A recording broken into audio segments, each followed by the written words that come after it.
Et vous savez quoi? J'ai pris l'avion. 2005. Jusqu'aujourd'hui.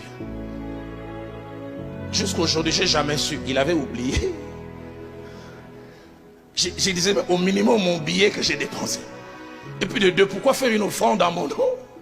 Mais j'ai vu Dieu me payer diversement.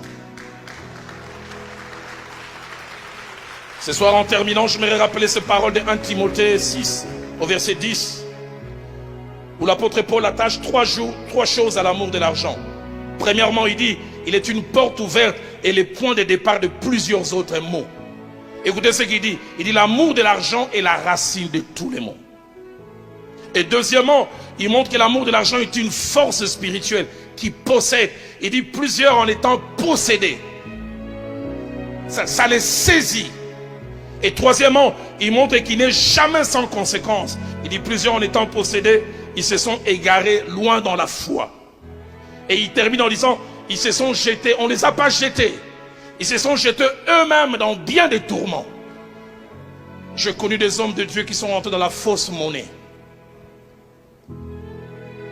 Qu'est-ce qui amène à l'amour de l'argent? Premièrement, la marche dans la chair, l'absence de la mort en soi et la non-crucifixion de la chair avec ses passions et ses désirs.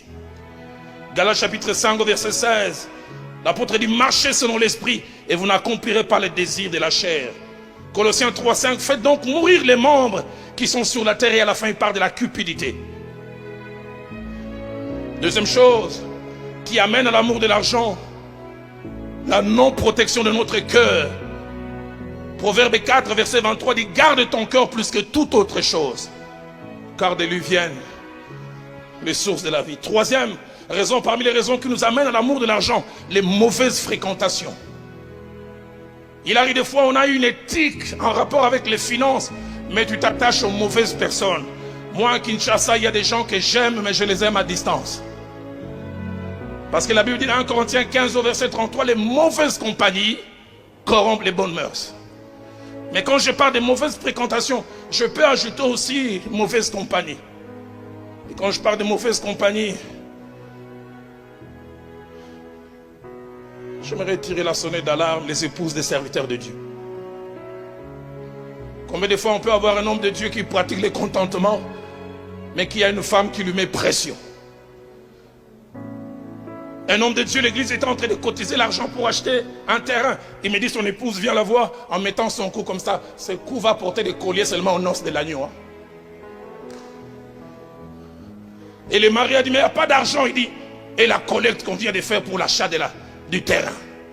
Vous n'avez aucune idée, nous les mariés, quelquefois au nom de la paix, avec celle qui passe la nuit avec nous, on est des fois prêts à faire des choses même contraires à la volonté de Dieu. 1 Roi chapitre 21 au verset 25, par des Jézabel qui excitaient Akab. Parce que la Bible dit, il n'y a personne qui se soit vendu au mal comme Akab, mais c'est Jézabel qui... Combien de fois vous nous voyez Roland Dallot costaud 1,92 m, mais c'est un bout de femme qui dit, s'il n'y a pas de demain, 2 millions, tu vas voir. Et tu verras, je commence à provoquer des prophéties inexistantes.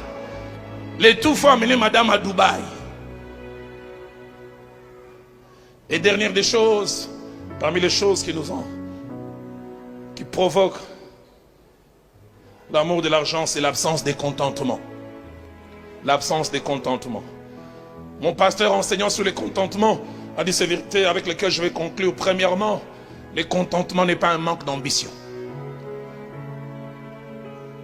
Et deuxièmement, le contentement, c'est la décision personnelle de trouver sa joie dans ce que l'on a en attendant que Dieu donne plus.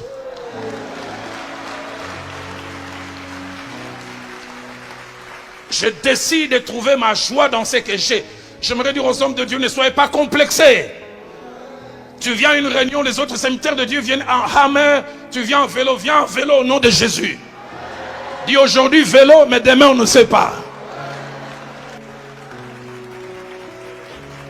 Une fois j'étais à New Delhi, j'avais accompagné mon épouse, on devait rentrer à Kiev. Et je me suis retrouvé avec 5 autres serviteurs de Dieu de Kinshasa. Et j'étais en classe économique. Et puis on annonce, les vols au New Delhi, Addis Abeba va embarquer, comme ça arrive souvent. Les passagers en first class et en business sont appelés à embarquer en premier. Et tous ces 5 amis ont pris leur clic et clac, ils partaient. L'un m'a demandé, Roland, j'ai dit non, je suis en économie. Ça n'a pas fait un problème. C'est quand les 5 sont partis que je vis un jeune homme de chez nous. Il m'avait dit, papa, mais les gens de ton niveau sont partis.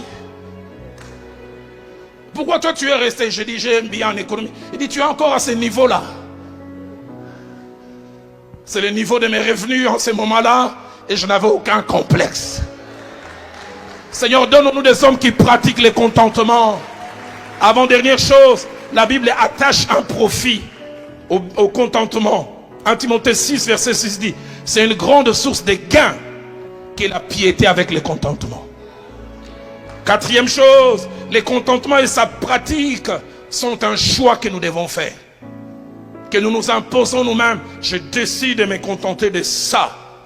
Proverbe 15, verset 16 dit, mieux vaut peu avec la crainte de l'Éternel qu'un grand trésor avec les troubles.